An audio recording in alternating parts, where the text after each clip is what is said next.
તાજા સમાચારમાં આપ સૌ મિત્રોનું સ્વાગત છે। દોસ્તો તાજા અને મહત્વના સમાચારની વાત કરી લઈએ તો પ્રથમ સમાચારને લઈને વાત કરી લઈએ તો ગુજરાતમાં ઠંડીને લઈને મહત્વના સમાચાર। રાજ્યના હવામાન વિભાગે ઠંડીને લઈને વધુ એકવાર કડકડતી આગાહી કરી છે। આગાહી મુજબ આગામી 5 દિવસ રાજ્યમાં ઠંડી યથાવત રહેશે તેમજ ઠંડીમાં વધારો કે ઘટાડો ન થવાનું હવામાન વિભાગે અનુમાન સામે આવ્યું છે। આપને જણાવીએ કે રાજ્યના વિવિધ શહેરોમાં 11 થી 16 ડિગ્રી વચ્ચે તાપમાન નોંધાયું છે। તાપમાનની વાત કરી લઈએ તો અમદાવાદમાં લઘુત્તમ તાપમાન 13.4 ડિગ્રી સેલ્સિયસ નોંધાયું છે, જ્યારે સૌથી ઓછું 11.2 ડિગ્રી તાપમાન સાથે નલિયા રાજ્યમાં મોખરે રહ્યું છે, જ્યારે ગાંધીનગરમાં 11.5 ડિગ્રી સેલ્સિયસ તાપમાન નોંધાયું છે। સુરતમાં 16 ડિગ્રી અને વડોદરામાં 13.2 ડિગ્રી, રાજકોટમાં 13.8 ડિગ્રી તાપમાન નોંધાયું છે। દર્શક મિત્રો, બીજા મહત્વના સમાચારની વાત કરી લઈએ તો રામ મંદિરને લઈને મહત્વના સમાચાર। અયોધ્યાથી મોટા સમાચાર સામે આવ્યા છે। આખરે અયોધ્યાના રાજા રામ તેમના સિંહાસન પર બેસી ગયા છે। 4 કલાકના વિધિ વિધાન બાદ રામલલ્લાની પ્રતિમાને ગર્ભગૃહના આસન પર સ્થાપિત કરી દેવામાં આવી છે। જોકે મૂર્તિને કપડાથી ઢાંકી દેવાય છે, જે 22 જાન્યુઆરી થનારી પ્રાણ પ્રતિષ્ઠામાં ખુલશે। 4 કલાક ચાલેલા મંત્રોચ્ચાર અને જાપ બાદ પ્રતિમાને આસન પર બેસાડવામાં આવી હતી। રામ મંદિરના ઉદ્ઘાટનના 4 દિવસ પહેલાં રામ મંદિરની નવી તસવીરો પણ સામે આવી છે। એક તસવીર બહારથી આખા રામ મંદિરના બિલ્ડિંગની છે, તો બીજી તસવીરમાં દિવાલ પર કોતરવામાં આવેલી શ્રી રામ મંદિરના વિશિષ્ટ ભક્ત હનુમાનજીની પ્રતિમા જોવા મળે છે, તો ત્રીજી તસવીરમાં શ્રી નારાયણ અને દેવી લક્ષ્મીની મૂર્તિ દિવાલ પર કોતરવામાં આવી છે, જેમાં નારાયણ શયન મુદ્રામાં છે। મંદિરમાં 3 દિવસથી વિધિ ચાલી રહી છે। રામલલ્લા પોતાના 3 ભાઈઓ સાથે જૂના ઘરેથી નવા રામ મંદિર પહોંચ્યા। રામલલ્લાની નવી મૂર્તિ પણ રામ મંદિર અયોધ્યા પહોંચી ગઈ છે। વડાપ્રધાન નરેન્દ્ર મોદી 21 જાન્યુઆરીએ અયોધ્યા પહોંચશે અને 22 જાન્યુઆરીની સવારે સરયુ નદીમાં સ્નાન કરીને રામ મંદિર જશે, પરંતુ તેઓ પ્રાણ પ્રતિષ્ઠા સમારોહના યજમાન નહીં હોય। રામ મંદિરના ગર્ભગૃહમાં કોણ કોણ રહેશે હાજર, જાણી લઈએ તો 22 જાન્યુઆરીએ રામ મંદિરના ગર્ભગૃહમાં હાજર રહેનારા 5 લોકોના નામ ફાઇનલ થયા છે, જેમાં વડાપ્રધાન નરેન્દ્ર મોદી, RSSના પ્રમુખ મોહન ભાગવત, યુપીના રાજ્યપાલ આનંદીબેન પટેલ, યુપીના મુખ્યમંત્રી યોગી આદિત્યનાથ, રામ મંદિરના પ્રમુખ આચાર્ય સત્યેન્દ્ર દાસ સામેલ છે। દર્શક મિત્રો, બીજા મહત્વના સમાચારની વાત કરી લઈએ તો રામ મંદિર પ્રાણ પ્રતિષ્ઠાના દિવસે ગુજરાતમાં અડધી રજા જાહેર। સમાચારને જાણી લઈએ તો 22 જાન્યુઆરીએ અયોધ્યા રામ મંદિરમાં પ્રાણ પ્રતિષ્ઠાનો રૂડો અવસર છે।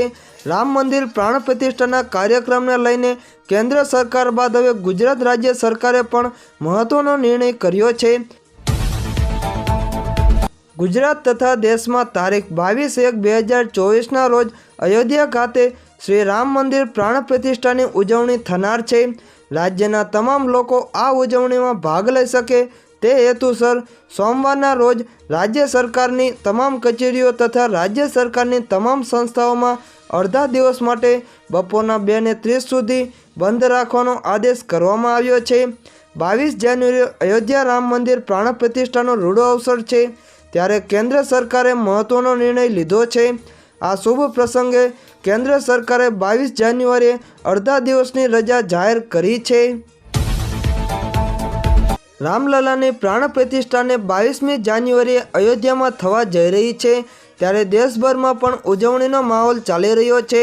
ઉત્તર પ્રદેશ, રાજસ્થાન, છત્તીસગઢ, મધ્યપ્રદેશ, ગુજરાત રાજ્યો આ અવસર પર જાહેર રજા કરાઈ છે। હવે કેન્દ્ર સરકારે પણ તમામ ઓફિસો અને સંસ્થાઓમાં અડધા દિવસની રજા જાહેર કરી છે। દર્શક મિત્રો, બીજા મહત્વના સમાચારની વાત કરી લઈએ તો ઇતિહાસમાં પહેલીવાર આ દિવસે દીકરીઓ કરશે આખી ગુજરાત વિધાનસભાનું સંચાલન। સમાચારને જાણી લઈએ તો રાજ્ય સરકારના મહિલા અને બાળ વિકાસ મંત્રાલય દ્વારા એક મહત્વનો નિર્ણય લેવામાં આવ્યો છે।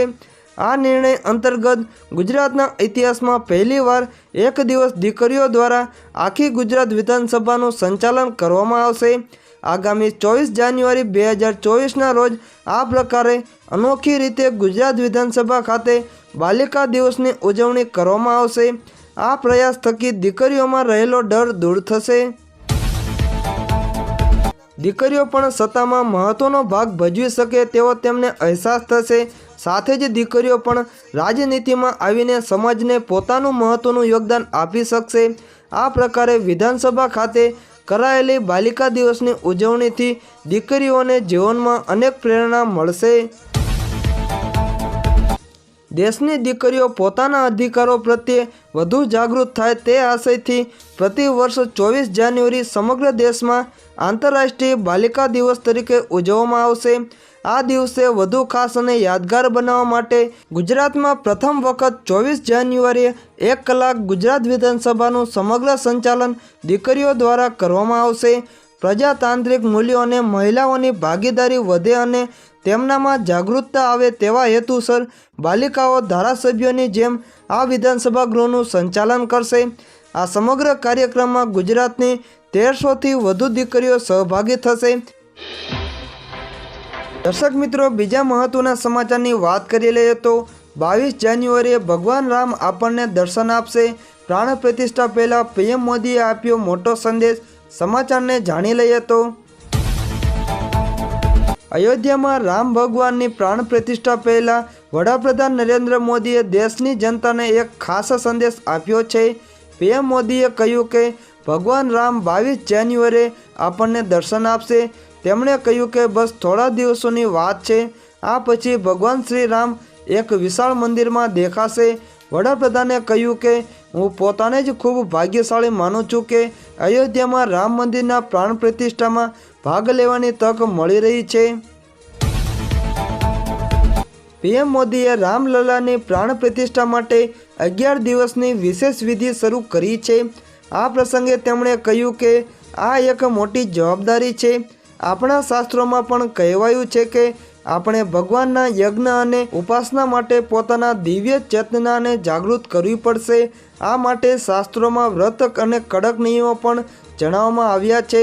તેનું પાલન કરવા માટે પવિત્રતા પહેલાં કરવામાં આવે છે। તેથી મને કેટલાક પવિત્ર આત્માઓ અને આધ્યાત્મિક યાત્રાના મહાપુરુષો પાસેથી મળેલા માર્ગદર્શન અનુસાર તેમના દ્વારા સૂચવેલા યમ નિયમો અનુસાર હું આજથી 11 દિવસની વિશેષ વિધિ શરૂ કરી રહ્યો છું। એક ભાવાત્મક સંદેશમાં પ્રધાનમંત્રીએ રામ ભક્તની પ્રાણ પ્રતિષ્ઠા સુધીની દોડમાં સમગ્ર રાષ્ટ્રને તરબોળ કરવાની લાગણીની નોંધ લીધી છે।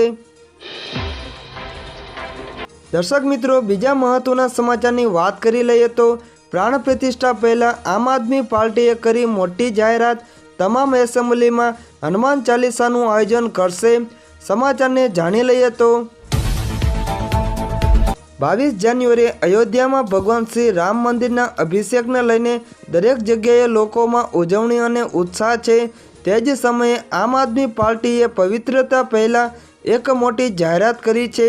આમ આદમી પાર્ટીએ એક નિવેદન જારી કરીને દિલ્હીની તમામ વિધાનસભાઓમાં સુંદરકાંડનું આયોજન કરવાની જાહેરાત કરી છે। આમ આદમી પાર્ટીના નિવેદન અનુસાર દિલ્હીના ધારાસભ્યો અને કાઉન્સિલરો દર મહિનાના પહેલા મંગળવારે સુંદરકાંડ અને હનુમાન ચાલીસાનું આયોજન કરશે। આપને જણાવી દઈએ કે ભારતીય જનતા પાર્ટી 22 જાન્યુઆરીએ અયોધ્યામાં પ્રાણ પ્રતિષ્ઠા મુદ્દે દેશને રામમય બનાવવાની તૈયારીમાં છે। આમ આદમી પાર્ટીએ પણ દિલ્હીથી મોટું પગલું ભર્યું છે। આમ આદમી પાર્ટીએ તેના સોશિયલ મીડિયા એકાઉન્ટ દ્વારા પોસ્ટ કર્યું છે કે જય સિયા રામ। દિલ્હીનો દરેક ખૂણો સુંદરકાંડના પાઠ અને હનુમાન ચાલીસાથી ભક્તિમય બની જશે। આમ આદમી પાર્ટીના રાષ્ટ્રીય સંયોજક અને દિલ્હીના મુખ્યમંત્રી અરવિંદ કેજરીવાલે પણ ટ્વીટ પર લખ્યું છે કે દરેકની ખુશી, શાંતિ અને પ્રગતિ માટે આવતીકાલે આમ આદમી પાર્ટી દિલ્હીમાં ઘણી જગ્યાએ સુંદરકાંડના પાઠનું આયોજન કરી રહી છે। વાસ્તવમાં 22 જાન્યુઆરીએ અયોધ્યામાં ભગવાન શ્રી રામની મૂર્તિનો અભિષેક થવાનો છે અને 16 જાન્યુઆરીએ નવા રામ મંદિરમાં રામલલ્લાની જૂની મૂર્તિ અને નવી મૂર્તિઓની સ્થાપના કરવામાં આવશે। 22 જાન્યુઆરીના રોજ વડાપ્રધાન નરેન્દ્ર મોદી દ્વારા ભગવાન શ્રી રામની મૂર્તિની આંખો આવરી લેવામાં આવશે।